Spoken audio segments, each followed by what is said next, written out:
Recently, I read a story about a Korean woman who lived to almost 100 years old. Her name is Nora Noh, one of the pioneers of Korean fashion.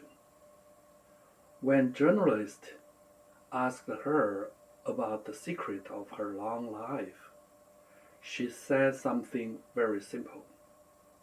I don't care about other people's opinions.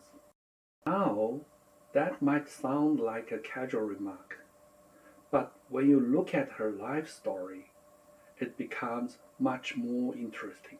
In the 1960s, she helped introduce miniskirts into Korean fashion. At that time, Korean society was extremely conservative, and the miniskirt caused a huge cultural shock. Yet, she continued doing what she believed in. She simply followed her own vision. So this raises an interesting question. Could not caring too much about other people's opinions actually affect health? Stay with me. We are going to look at this question from both modern stress research and traditional Chinese medicine. To understand why this story is interesting, we need to think about cultural context. Many East Asian societies, including China and Korea, people often care deeply about social expectations, family reputation, public opinion. These cultural values have many strengths. They promote responsibilities and social harmony. But they also create something very common: consistent social pressure. Many people live with a persistent concern about how others evaluate them. They worry about criticism, reputation, and social judgment. And this kind of psychological environment can create chronic stress. Modern medicine has studied stress extensively. One important framework is the biopsychosocial model of health. This model tells us that health is shaped by three interacting factors: biological processes, psychological state, social environment. Chronic stress activates a major physiological pathway known as the HPA axis, the hypothalamic pituitary adrenal axis. When this system is activated repeatedly, the body produces stress hormones such as cortisol. Over time, persistent stress can influence many systems in the body: the nervous system, the endocrine system, the immune system. Research has linked chronic stress to conditions such as cardiovascular disease, metabolic disorders, depression, weakened immune function.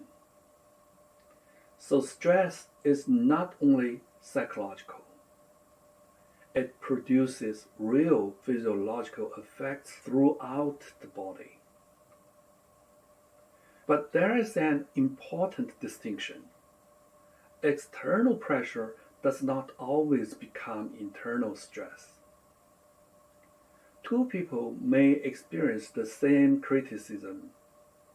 One person internalizes it and carries that tension constantly. Another person simply lets it pass. When external criticism does not become internal stress, the body experiences far less physiological burden. In other words, psychological resilience can reduce the biological impact of stress.